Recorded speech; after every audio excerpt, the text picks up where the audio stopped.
Hello, everybody. Hello.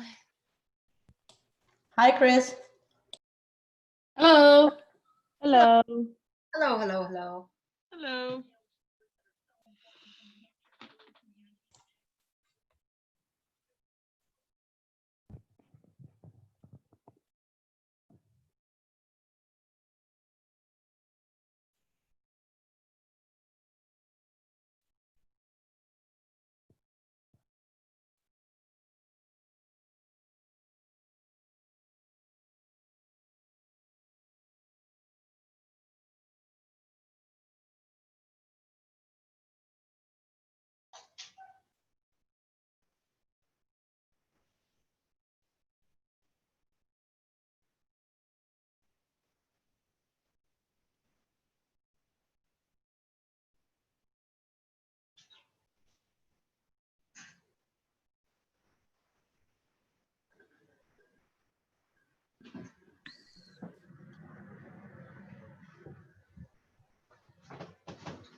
Shelly, you're the host, right? Yes. Let me make you host. Okay. Hey guys, how are y'all? It's good to see you. Hi. There you go. Hi. You have control. All right. We've got a big group today. All right. So just like we like you guys to do with students, I've got a bell ringer for you. It's my 1, 2, 3 bell ringer. So if you would hop in chat and just shoot me a 3 if you're already using breakout rooms. Like it's something you use regularly. You'll probably be doing some contributing for us today. Shoot me a 2 if you've used them, but you've got some questions. Like maybe you tried it, it's not going well. So just shoot me a 2 if you're trying it, but you're kind of uncertain about some things. If you've never tried breakout rooms at all, send me a 1. It's really good to see you guys. Hey, Deborah. Hey, Mandy. Hey, how are you? I'm good. It's good to see you. Hey, Laura. Hey, Vita. Hello, Dorvera. Hello, Leslyn. Your screensaver cracks me up every time. Hey. Does it? That is the world's happiest critter. It's an endangered species that lives on an island off the coast of Australia, and it's called a quokka. Aww. He's so cute. Every time I see him, I just smile. Oh, it's good to see y'all. Hello, Heidi. Hey, Mari Carmen. Hello, Victoria. Hey, Katie. Hey, Michaela. Hey, Amy. Hey, Alba. Hey, Christy. Hey. Like your screensaver. Hey, Rodney. Hey, Cindy. Hey, Jesse. Hey, Cynthia. It's good to see you guys. I'm going to shoot over to the other screen. We've got a big group, 27 so far. I love it. All right. Hello, Tree. Hello, Chithina. It's good to see you guys. And we are going to start right on time. Hello. Because I have a lot I want to give you guys. Awesome. Okay, so as you're entering, if you would, let's use the 1, 2, 3 method. If you would, shoot me a 3 if you're using breakout rooms, you're feeling pretty comfortable, you're kind of continuing to grow your craft in that area. Send me a 2 if you're trying it. It's not, maybe it's not going well or you're kind of early in the process. Send me a 1 if you have never tried them at all. Like your background, Chithina. Thank you. Take me away. All right, so my background is an example of a breakout room that I did last year. And where I am, I have a window. I'm hoping to open a window to your class today. I'm going to go ahead and mute now. But if you want to share, of course, when we get into discussions, please feel free to unmute yourself. I'm hoping that the breakout rooms provides a window of opportunity for your classroom. See what I did there? And to kind of give you a path, a different way to look at things, and just opportunity to grow your lessons, extend them, provide some additional support. We're going to get into a lot. We're going to answer the question, what are breakout rooms? Where are they? Where do I find them? How do I use them? And then the biggest question we're going to spend the most time in today is the why. Why use them? And we're going to answer that question by actually going into breakout rooms today. Hey, Julie. Hey, Julie, it's good to see you. So as you're entering, just shoot me a 3 if you're using breakout rooms, you feel really good about them. Send me a 2 if you've been trying them.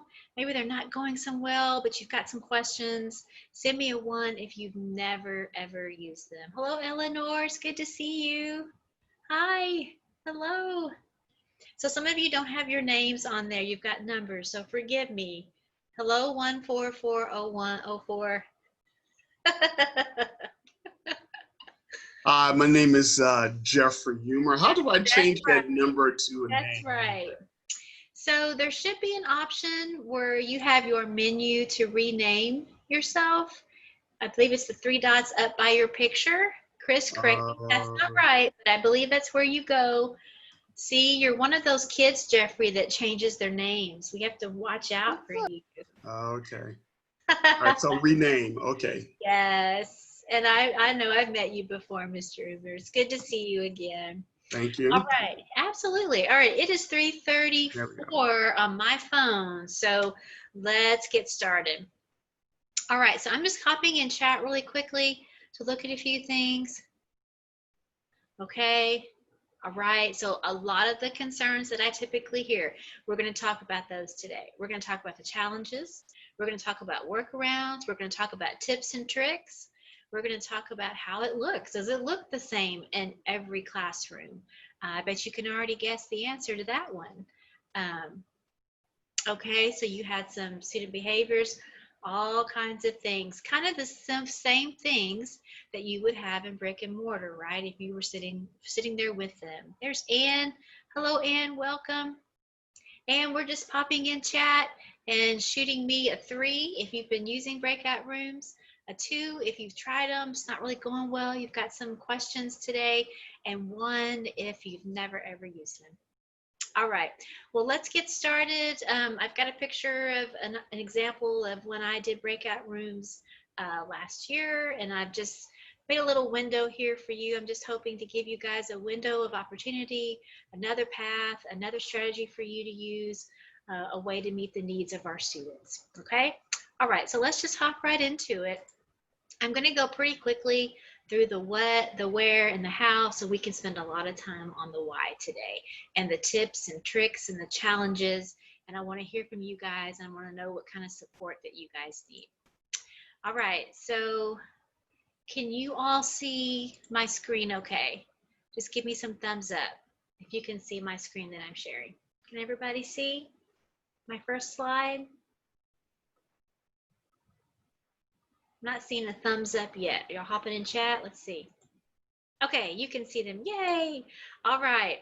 So breakout rooms, the what, the where, the how, and most importantly, the why. If I have not had the privilege of meeting you yet, my name is Shelly Fisher, and I'm one of our core department chairs. All right, so let's just jump right in. So what are breakout rooms? If you guys would hop in chat, give me sort of what your perception of a breakout room is right now. What would you call it? In a nutshell, what is a breakout room? If you would like, you can also unmute and share out with me. I'm just going to kind of report out from chat as it runs through. Small group work, absolutely. That's one thing it can be. A way to group students, provide individual support, absolutely. Students collaborating, one of the biggest ones, yes. A way to split the class up for work, absolutely, Chris.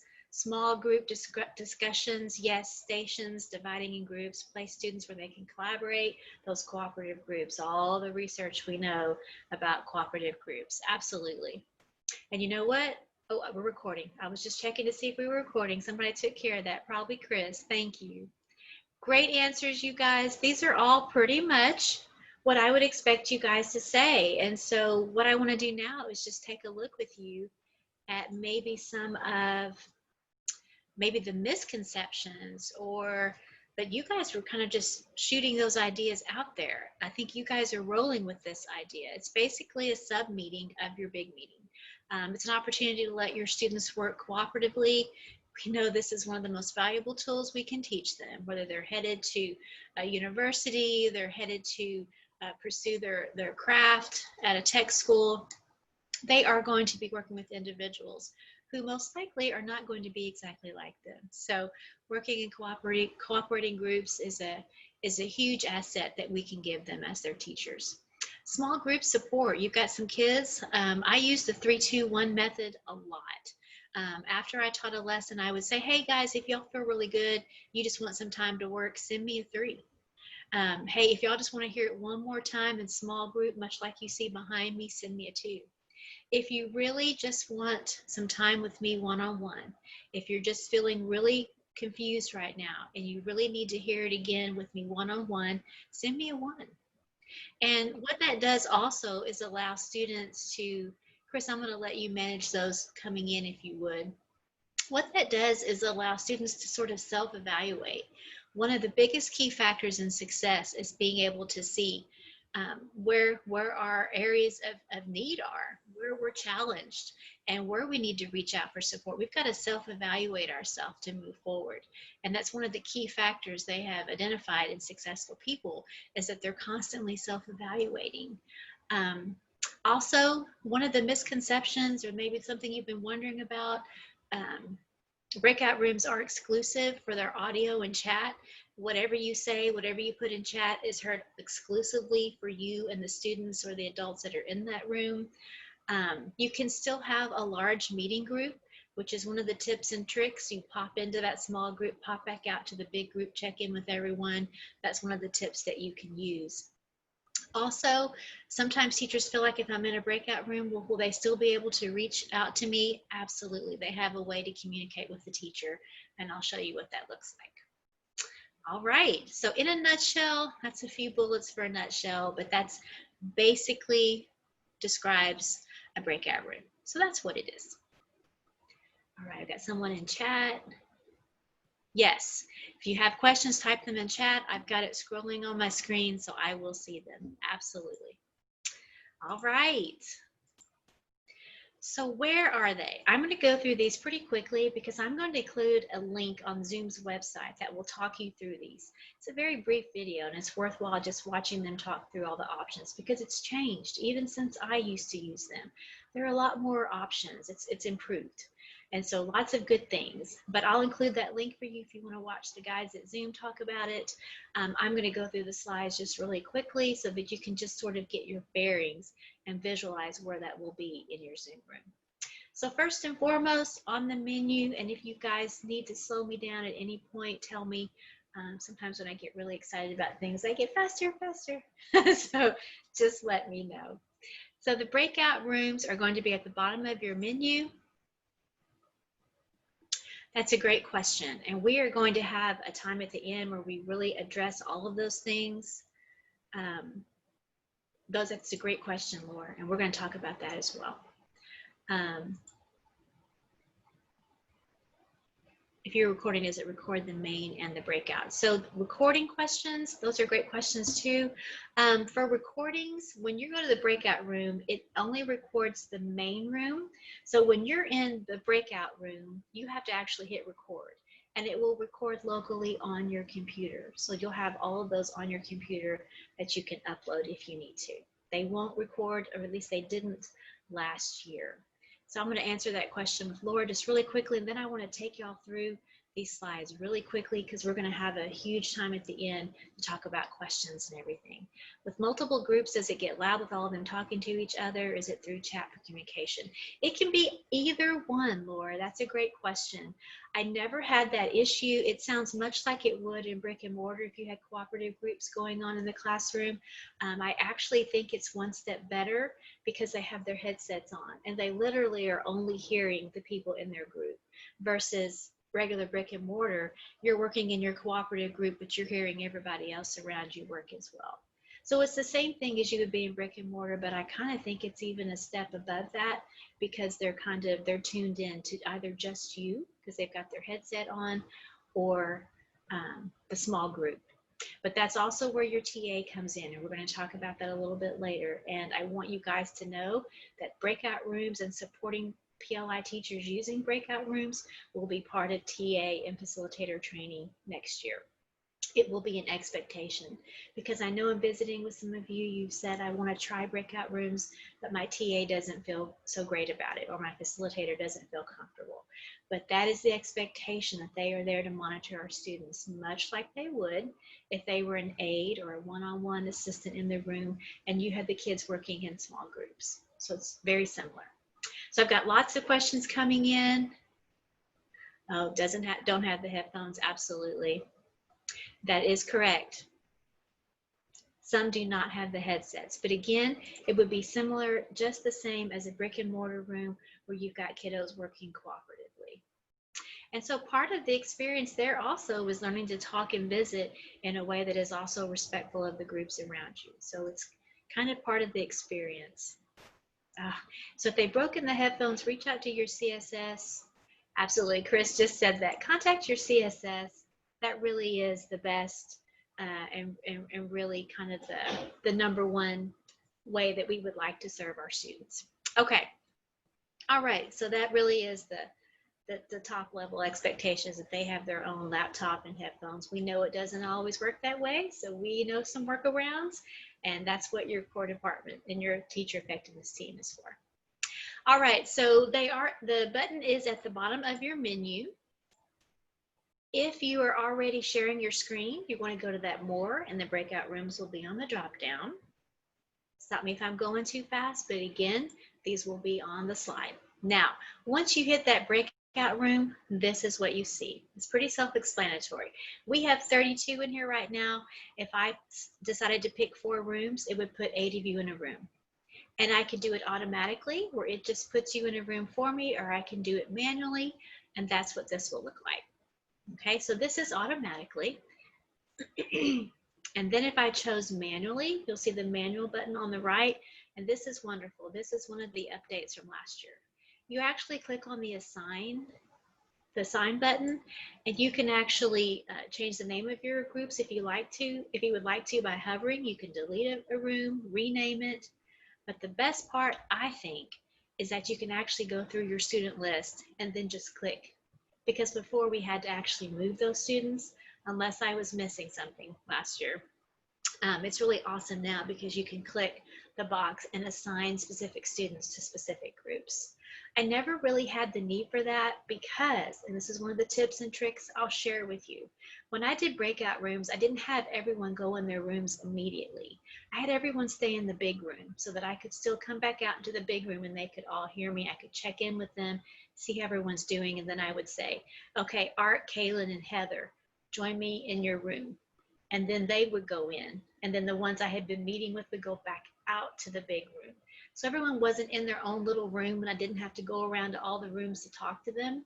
Only the kiddos that I was meeting with would come into a room. Now that's when we were doing support, my 3-2-1, who needed support after the direct lesson. But cooperative groups, of course, you're going to put them all out there at the same time. Okay, so this is what it looks like. You can move them. If you make a group and you go, uh-oh, do not want those kiddos working together, or maybe you do want 2 kiddos working together, you can move them in exchange for other students and move them around. And I will tell you guys, this is pretty intuitive. It kind of makes sense, whatever comes up on your screen. And I'm telling you this because I am not the most tech savvy, and I learned how to do this on the fly last year. I just saw it and I wanted to do it, and I said, this is the perfect time, let's do it. And it was pretty easy to do. So I don't want you to ever feel worried or concerned about it. Give it a try. If you want one of the core department heads in there when you do, we are happy to come in and coach you through that first time for sure. And any other times we can come in and kind of help you feel the issues that you're having as well. Anytime you want us to come in to support you in any role, in any way, for any reason, breakout rooms or any other, we're there for you. But specifically, if you're feeling a little nervous about trying this one out, I totally get that. Let us know. We'll hop in with you. Okay, so once you're ready, you can open all the rooms, and then they'll get, let me admit this person really quick. Okay, then they will get a message that looks like this. The host is inviting you to join Breakout Room 1. So you guys are going to get to be like in the student role today. You'll get to see what that looks like because I'm going to break you out a little bit later when we talk about the why. So this is the message that you'll get. So you'll join your breakout room, and then you as the teacher will have a list, and you just simply go down your groups and decide which ones you want to join. You can also tell which students have not engaged yet. Their little circle won't be green, and you'll know they're not in their room yet. Chances are they're having some tech issues. You'll go back out to the big room, say, hey, can we help you? Can the TA help you get in? And figure out what's happening. So once they're in the room, you can actually, this is the piece where some teachers get worried. They think, well, how can they reach out to me if I'm working with the group? They simply send you a message that invites you to join their group if they need you. And it'll come up on your screen no matter what group you're in, and it will say, you know, so-and-so is inviting you to their group. And you can tell your group, hang on 1 second, I'm going to pop over. Now, I told my students, if you send me a message, it needs to be something super important that can't wait till I'm coming to your group because I'm constantly going around. So it needs to be something like, you've got to know that right now. And so when I got that message, I knew it was important and they were really struggling. So, okay, so, and then students in the group, in the breakout room, these are really big, older students. I just pulled these from Google Images. So they can leave the room at any time. When they leave the room, when they choose to leave their breakout room, they'll go back into the big room. Okay, so this is how you would join those rooms. You just go in and visit. You can go throughout all of those rooms without any problems. You can also send all of your students while they're in breakout rooms. You can send them a message. You can broadcast to them, and you can say something like, okay, 10 more minutes and I'm closing breakout rooms. It'll be time to share. Make sure you've picked a spokesperson for your group. Whatever you want to tell them, any little reminders, you can do that. You mentioned noise level earlier. You can type a little message. Hey guys, I'm hearing some noise in the background that's a little bit high. Can y'all bring it down so that your neighbors can work as well? But that you're still working together, but you're also being respectful of the groups next to you.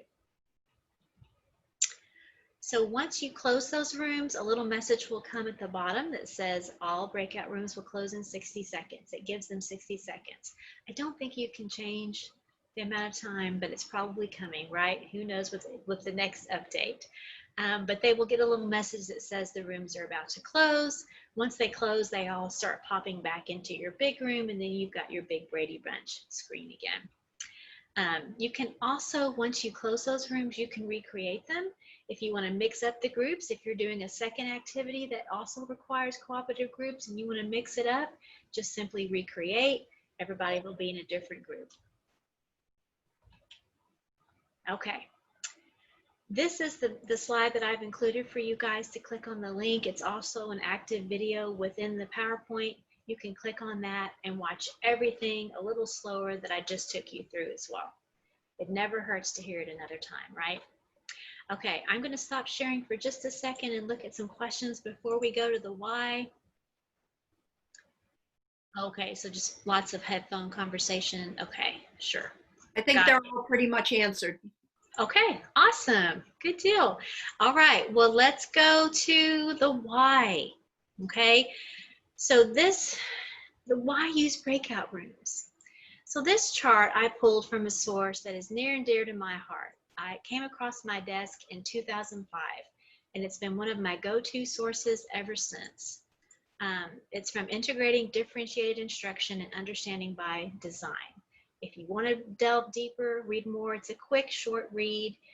It really is interesting to look at instructing from a differentiated perspective. Absolutely. So I pulled this chart out of chapter 2, and it talks about just some of the categories of student variance. So these are all the different things that our kiddos are walking into class with, right? And they're sitting down in front of us, and no two alike. So there's 4 areas that I want us to look at today. I've got a couple of questions I'm going to hop over real quick. How do you get students to participate? Yes, wonderful authors. Can documents be shared in breakout rooms like Google Classrooms? Yes, you can share your screen. You can share anything you can share in the big room, you can do in breakout room. The only thing that you can't do is the same thing you can't do in the big room. You can't copy and paste, pictures or things like that, only text. Now, the one thing to remember is you can't bring things from your chat to the big room, to the breakout room, and vice versa. So be prepared to copy and paste. Your whiteboard at the time that I was using it last year would not transfer back and forth. So I always used PowerPoint slides if I was doing any writing or texting that I wanted to save and give them back in the big room. So that's an important tool, some feedback for us to give them if that whiteboard really should transfer back and forth. Those are great questions, guys. Yes, absolutely. Anything you can do in the big room, you can do in the small room. And they can also share screens with each other, which is super important if they're creating Google Slides together or something like that. Okay, so I want to talk about these with you briefly because we're about to break out and do some breakout room work, okay? You guys will experience the breakout rooms as students, but I also want you to dive deep into the why. Why would we use breakout rooms? One more question. Oh, thank you, Chris. Okay, so the very first one is biology, how we're wired, right? Could someone unmute and tell me what implications that the wiring might have for us as teachers? We're talking about gender, our neurological wiring, our learning abilities, our disabilities, and our development. Can someone tell me why that might have implications for us in the classroom? You can either hop in chat or unmute, anyone. Why would considering our kids' wiring have any sort of implication for us?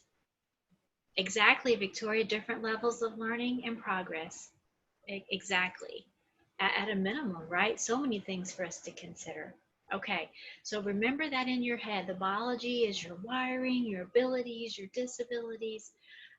Degree of privilege is the second. We're talking about economic status. How many articles have we read that say your economic status has much more impact on student success than even learning disabilities? We've read so many things that say that now. Economic status, the race, the culture, your support system, language, and your experiences. That's all your degree of privilege. What kind of implications could that have for us in the classroom? Absolutely, Chris. Yes, Dorver, it activates parts of the brain, challenge to work as a team. Absolutely. All that we're learning now about emotional intelligence being even more important than academic success or academic proficiency is that emotional intelligence, our ability to have empathy and understand others and work cooperatively with others. Absolutely, Chris. It's a total different experience when you're a student in an inner city school. Our expectations, student expectations, yes, lower experience with tech and background knowledge, absolutely. So many things come into play. So keep those big pieces in your mind. Biology is the wiring, disabilities, abilities, degree of privilege is your economic status, race, culture, your whole language and experience in life, right? Everything that sort of colors our decisions, the lens that we look at life through. The third one, positioning for learning. Now, this one is an interesting one. Absolutely, Deborah, we're experiencing the degree of privilege these last days. Not all students have a place to log in and study. Yes, Deborah. Wow, that's a very timely statement for us right now and something for us to think about as well. Thank you, Deborah. Absolutely. Inequity issues within districts, absolutely, Chris. The haves, the have-nots, and how that affects what our districts have, absolutely. So positioning for learning, that has to do with who are the models in our students' life. Who do they trust? Do they trust you as their teacher? Have you earned their trust? What is their concept of themselves? How many students do we have acting out in our class? Disrupting, they're not doing their assignments. What do you think their self-concept is? Motivation, what motivates them? What motivates them to succeed, to learn? What's their temperament? Interpersonal skills, all of those things. This positions them for learning. I think of it as kind of the race car, right? Like the position you start in. Are you in the pole position? What position are you in? So in your mind now, we've got 3 areas: biology, wiring, we've got degree of privilege, everything that surrounds us, everything that's kind of swirling around us, our economic status, race, culture, language, and now we've got our position in the race. Are we in the pole position? Do we have good models? Do we trust? Are we able to trust people? Do we have a reason to trust someone? What do we think of ourselves, our temperament, interpersonal skills? I've got some folks commenting, what implications do that have? Do those have in the classroom? Parent education does have a strong impact on student outcomes. It does, and it can. Parents are now having to take an educator role. Yes, absolutely. And some are embracing it, right? Like they've got this inner teacher in them, and for some it's like this woolly sweater. They don't want any part of it. So it's been difficult for them. The family value, what kind of value do they place? Exactly. In some families, they can't even conceive of a child not going to college. And in some families, it's not even on the table or talked about. Absolutely. Foreign language, parent can't help their kids. Absolutely, because English may not be their first language. So there might be some language barriers as well. Students might be trying to learn in dual languages as well. Excellent, guys. Really good input. I like the way we're wrapping our brains around this, because the breakout rooms really will give us that window I talked about with you, that window of opportunity to do some of these things for our kids. The very last is preferences. Now this kind of falls on the student a little bit. It's their interests. How do they prefer to learn? Do they like to sit and listen? Do they want to see it on paper? Do they want to hold something? Do they want to do something? Do they want to tell you answers? Do they want to write answers down? Do they want to sing them? Do they want to make you a video, a YouTube video? So how do they want to show you that they know what they know? And then kind of how do they relate to teachers? Are they comfortable saying, you know, hey, Miss Weddington, I have a question? Or would that be the last thing they said? How many struggling learners kind of fell through the cracks to us? I'm going to use that buzz phrase there, because they were so well behaved. They never said anything. They didn't feel comfortable talking to us. And so we had no idea that they were struggling. Whereas someone who was banging their desk and throwing pencils, obviously we were kind of clued in that they might be having an issue and struggling with something. But some of our students struggle quietly and in a way that's seen as good behavior, when really they're just kind of lost and they need us. So that last piece is preferences. So now think about preferences in the classroom. Hop in chat. How can we take those things into consideration when we're teaching? And it is already 4. Oh, that's right. We've got till 4:30. I was thinking, wow, how did we blow through an hour? Okay. And thank y'all for the late start. I appreciate that. Let's see. Okay. Yes. Teacher's perception of a student. Oh, Dorvera.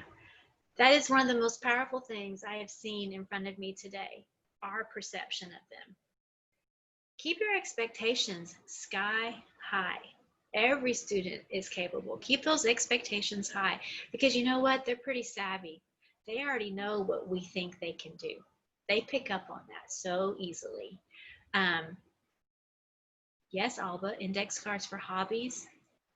So you got to know them, right? You were considering their interests. Absolutely.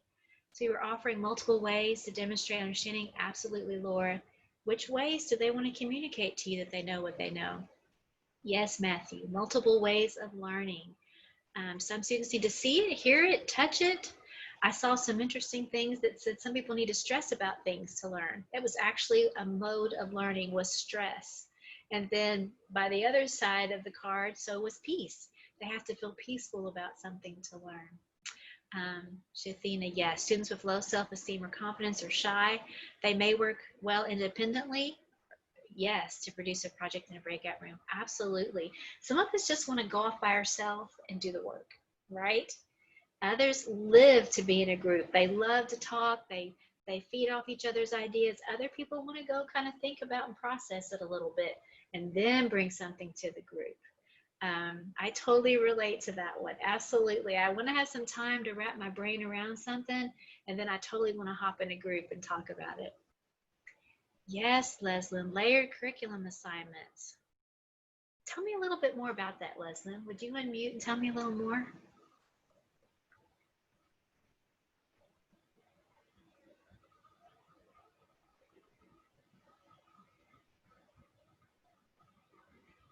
Oh, that's great, Deborah.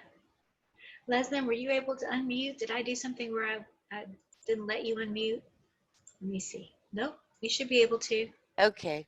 There you Layered are. curriculum assignments is a way of allowing kids to choose the different assignments that they want to do to learn the material, but they can also choose their own grade. Like you have to do so many in this category, so many in this category. And if they do it and they learn it, then they get the grade they wanted to get. But it's usually like a list-like thing that says if you want an A, you got to do this. If you want a B, you got to do these things. But they're an assortment of different types of assignments that meet different skills. Yes. Like you can do a math assignment, or you could do a writing assignment, or you could do a project, an experiment, something like that. But it would be something that you would choose that interests you. And then the students would all get to choose what interests them. I love that. Thank you, Leslyn. Absolutely. Great ideas for y'all to consider for sure. And then Dorvera, that was perfect. You're leading us right into our next piece. Thank you so much, Leslyn. Dorvera said establishing rules before putting students in that breakout room may help to balance the communication. Absolutely. So here's what I want to do. We've talked about just these 4 categories, and there's a whole lot more. We've talked about biology, degree of privilege, position for learning, and preferences. Here's what I want to do. I'm going to break you guys out. As soon as you get to your breakout room, you have your first job is to appoint a spokesman. Just like Dorvera said, let's establish some roles. Who's going to speak for your group when we go back to breakout? Okay, when we come back to the big room. So what I want you to do is establish who's your speaker, and then I'll show you the groups in 1 second. What we're going to do is if you end up in groups 1, I wasn't sure how many we're going to have, so I think we could do 1 through 4. If you end up in breakout room 1, here's what I want you to do. I'm going to join your room and give you all these details, so don't stress out about writing them down. And this is one of the things you'll do as a teacher. Also, if this were a classroom, my TA or facilitator would have this chart on the wall, right? Or the kids would have it in front of them. So here's what we're going to do. We're going to break out and talk about the why. And so if you're in group 1, I want you to look at these implications for learning, and I want you to think breakout room. Now that you know what it is, how you use it, I want you to think how the breakout room could address these implications for biology if you're in group 1, okay? When you get to your breakout room, if you're in breakout room 2, I want you to think about degree of privilege. Now remember, I'm going to come in, I'm going to give you some notes, make sure everybody's good before you start working. We're not going to spend a whole lot of time, but we're doing 2 things here. I want you to learn more about the variances, and I want you to experience breakout rooms. If you're in room 2, I want you to talk about the degree of privilege. How can a breakout room, using a breakout room, address this, okay?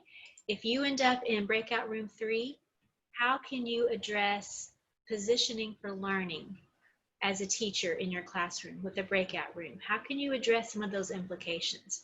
And of course, if you're in group 4, I want you to look at preferences. How can you address student preferences for learning, individual preferences with a breakout room? How could you utilize a breakout room to address all of these implications. Okay?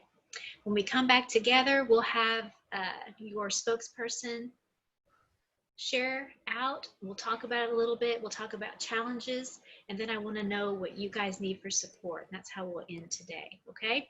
All right. So we have 26. We've lost a few. That's okay. I'm excited for you guys to experience breakout rooms. So here's what you're going to do. You'll get an invite to go. That's okay, Casey. Absolutely. You're very welcome. So after you get there, appoint a spokesperson and remember your assignment. One is biology. Do y'all remember those? If you don't, not a big deal, because like your teacher would be and like you will be, I'm coming around to give you the notes. Okay? All right, here we go. So we've got 25. So I'm just looking at that screen. And Miss Chris, I'll put you in a room as well. Let's see. Okay, so I've got 26. So my screen looks just like I showed you guys before. I've got 20. It says 24 participants per room because I'm the teacher. So I'm going to do those 4 rooms like we talked about. So there'll be about 6 of you in a room. You're about to get an invite. Now, because it's cooperative, accept your invite. If I was doing a support breakout room, I would not have you accept until I call you in. I would keep you working in big group, monitored by the TA or the facilitator, okay? But this is co-op day, so we're all gonna join our small group and start discussing. I'll be around with notes to check in, talk, introduce yourselves, and see who wants to be your spokesperson until I get there. Here we go.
Hi, everybody.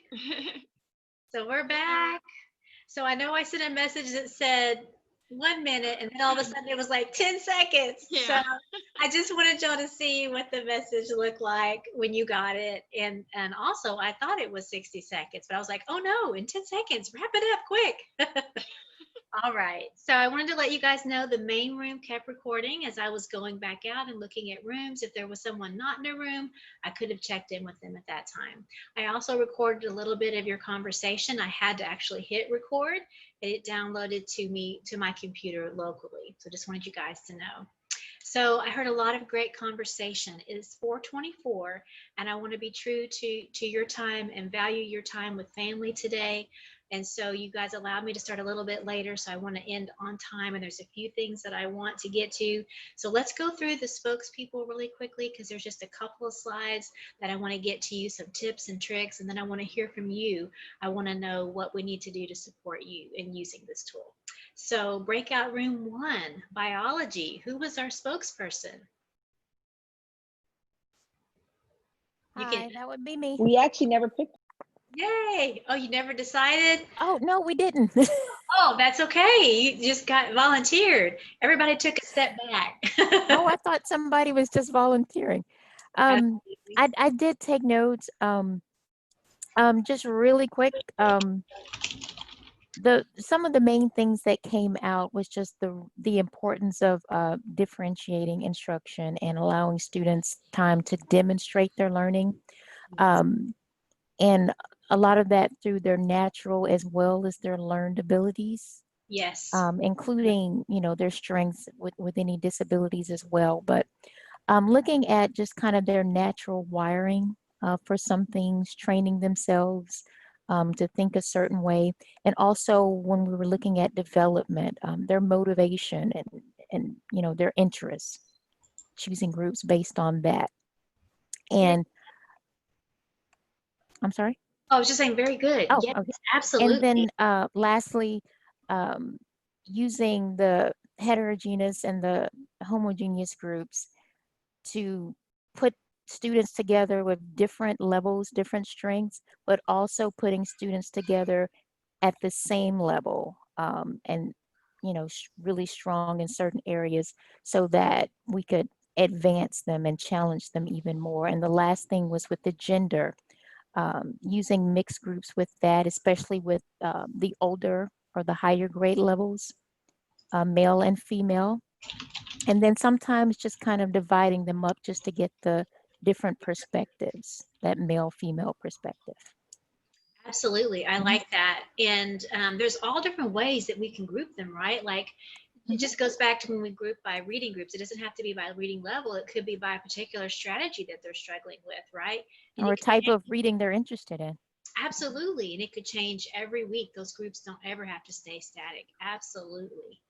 I love it. Okay, and I'm just going to keep you guys to 60 seconds. So be thinking about that if you're a speaker, just so I can honor your time. Breakout room, I love it, Shafina. Also, I heard in the groups, one thing we didn't talk about, you're not just supporting students.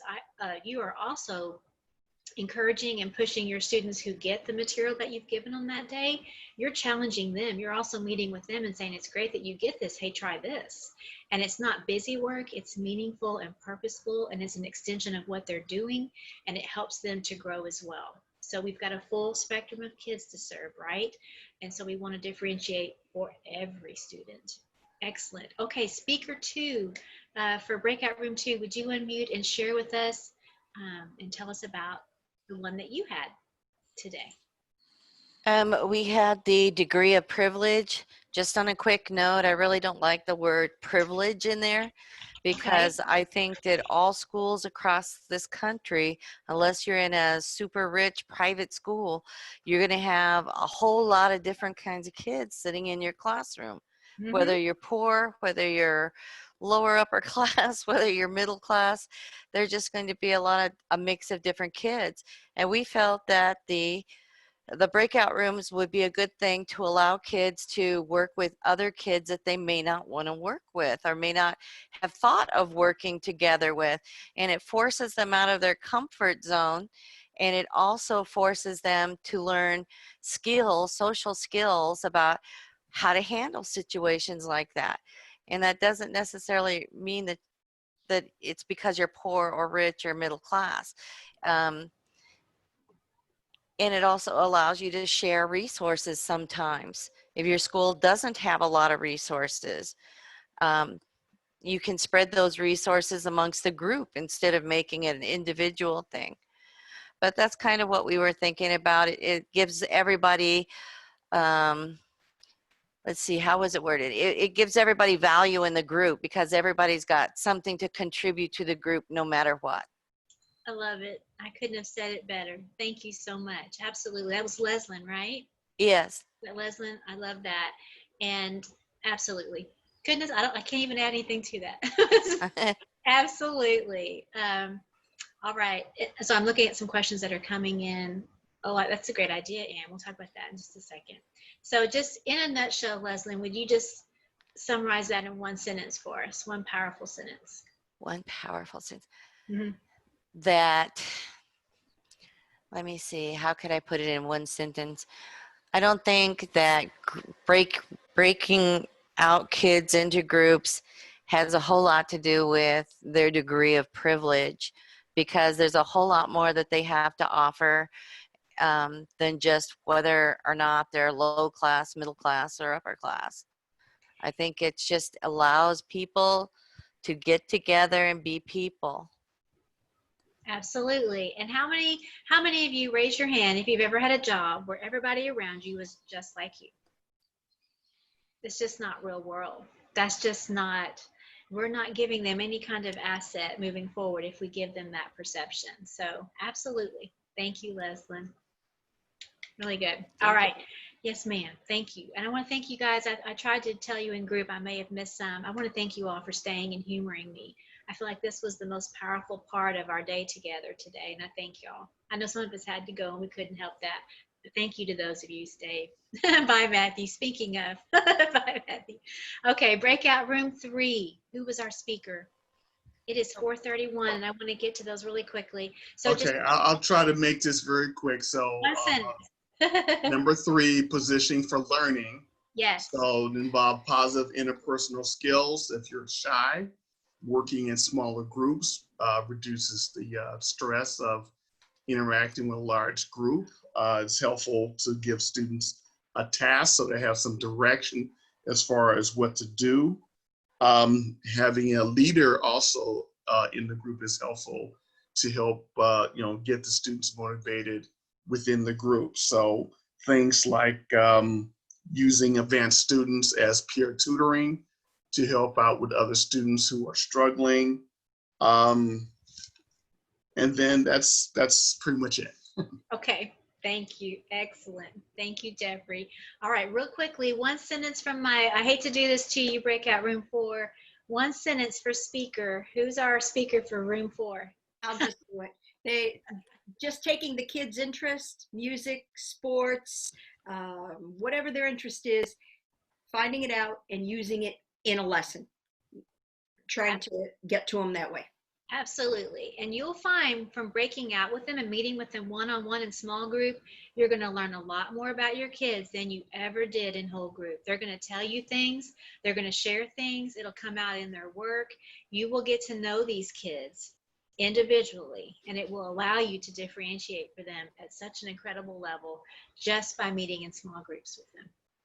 Okay, I'm going to share my screen and go through these pieces really, really quickly with you guys. We're going to be done in 2 minutes. I just want to go through this because I definitely want to get your feedback, and I apologize. Don't get dizzy. Close your eyes. Okay. All right. So I just want to also wrap this up with this quote, left by too many. So some of us, and I'll just shorten the quote, some of us feel like this is the curriculum. If you don't get it, it's take it or leave it. But what happens is we've got too many students who are leaving it. So their choice, if you're presenting it to them, here it is, take it or leave it. We've got a lot of students who are choosing to just walk away. So I love all of the comments, the discussion today, because you guys have already wrapped your brain around that. I just wanted to tell you guys some things. We've talked about how those 4 variances. I wanted to tell you now how content kind of lends itself to small groups. You'll have all this in the video. For language arts, those writing conferences, that's what this is behind me, was a writing conference. Story and poem analysis. For math, breaking kiddos in and giving them word problems and letting them present out, and then also discussing, when do you use algebra in the real world? These are just some ideas. For science, your virtual labs, projects, problem-based learning, all of those things. Research can be done in groups. For history, comparing and contrasting, Venn diagrams, again, projects. Also fine arts, conferences again, just kind of going over whatever they're working on with them. Art and music analysis, giving them a piece of music or an artwork to analyze and then share it with the group.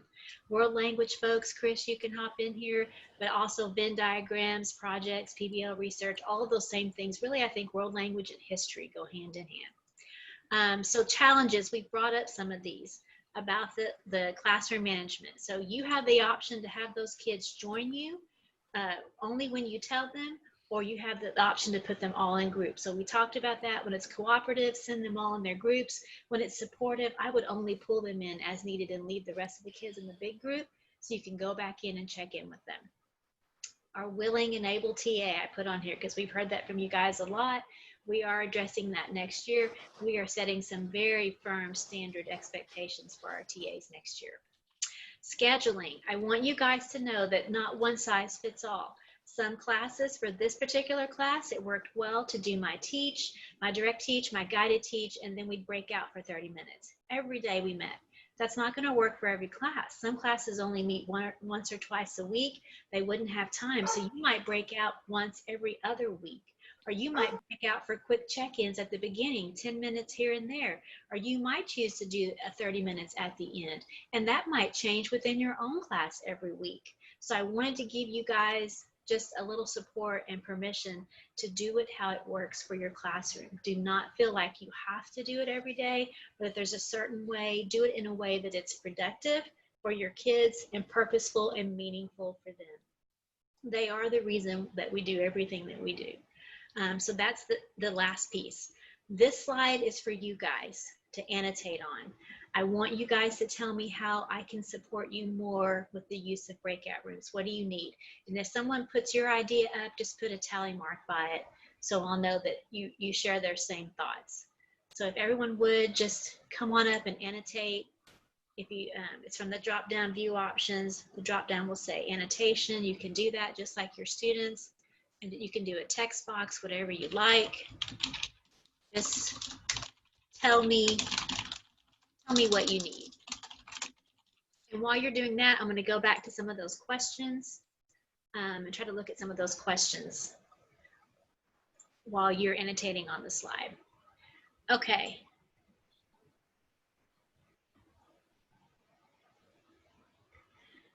So Ann Molman, let's say you have created an escape room. Love that idea. Would this be a good activity to do in a breakout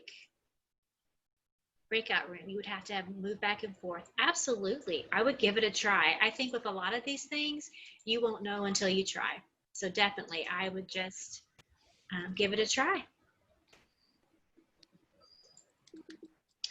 All right. Social emotional learning. Yes, Jadina, absolutely. Would you recommend breakout rooms where students are learning at home? You could, and there would be a huge benefit to that because now they're actually in different homes, right? If you did a breakout with them, they could work in their small group together. You know your kids best, so kind of make a decision on whether that would be a productive thing. But again, remember, it's no different than when you're in brick and mortar. You're still moving and monitoring. You're going in those rooms. I mean, there are some differences, but the challenges are the same, right? Monitoring kids' behavior, keeping them on task. It's not all that different. So I'd say give it a try. You might want to check in with your CSS and just make sure, because every kind of stay at home, the at-home learning right now is structured differently for every district. So just check in with your CSS. Say you recently attended a breakout room, you'd like to try it. Would it be okay? So just do that, clear it with your CSS first, because everyone, no more than 5 in a room. So yes, and so you guys had around 6 today. So you could see it was kind of hard to talk. One of the main goals, like Chris was saying, is to keep it small so there's more conversation. So try to keep them small, but again, you know your students. If you're grouping them in such a way that you could have more, I would say that you could. There is no set pattern.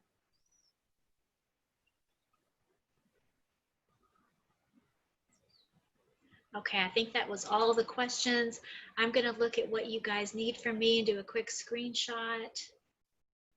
That's okay. Someone's insecure. That is okay. I am willing. I know Shanna would be, Chris would be. We will all jump in and coach you from chat, and we'll have our video off. It'll be like Roxanne with Steve Martin. We'll be in the bushes telling you exactly what to say. So whatever you guys need for us, let us know. I know how it feels. I was a little nervous my first time trying it out too. So if you want us to be with you that first day, absolutely. That is something we would love to do. How do you move an observer or guest from room to room with you? You just simply invite them. So like if I come to observe and you want me to come into a room with you, you would just move me into that room. Remember that slide where you assign? I'm going to show up just like one of the kids. Good question. Oh, a lab and a breakout room, absolutely. But not sure how the lab would look. So whatever you do in the main room, you can do in your breakout room. You can show your virtual lab video, discuss, and have them work. So it would look the same as you would for a whole group, only you can do it with that small group. Absolutely. You could even leave them a link to that video to watch on their own until you get there. You can pop in, put it in their chat, pop back out, go to another room while they're watching the video. Absolutely. That would be a good use of your time. How many is the max in breakout rooms? That is a great question. And I am not sure with we have a corporate license. So I'll get back to you guys. I will get that out. Oh, Dorver, thank you so much. I'm so glad. Oh, good. I'm glad you enjoyed that. You know, whenever I'm in the role of the student, I learn so much. For sure. All right, I'm going to do a quick screenshot of this. And if y'all will hang with me, I will get a picture of you guys as well. So hang on one second. All right, got that. I'm going to put it in our PowerPoint so that I remember what you guys need from me. And if you were the one that said you felt a little unsure, and if any of you feel unsure, I hope that you will let me know, because that's my goal, to help you guys feel secure and support you in anything that you're trying. Remember, there's no one set way to do it. Any way you want to try it, I'm there for you. We'll work it out. Any questions you have, if you're encountering the same kind of struggle, invite us in. We'll come in. We'll work through it together. There's some workarounds. We've gotten pretty good at workarounds. So just let us know. All right. I would love to do a screenshot picture with you guys. You hung in there with me late on a Wednesday. Are y'all ready? Smile. 1, 2, 3. Thank y'all so much. I appreciate everything, guys. Thanks for hanging in there with me and humoring me, letting me put you in breakout rooms. Thank guys, you. Okay, thank you. Thank you. Y'all stay safe. Take care. You too. Thank you. Will do. Have a wonderful week. Bye, you guys. All right, Shelley, you're all set. Okay. Bye-bye. Bye, everybody. Thank you, Chris. I appreciate you hanging out and helping, Chris. I learned a few things too, because things had changed. Oh, I know. We're always getting updates, right? Hey, Deborah. Hey, Eleanor. All right. Hey, Bye. See you, Deborah. bye, you guys. It's so good to see you. Bye, Eleanor. Bye, guys.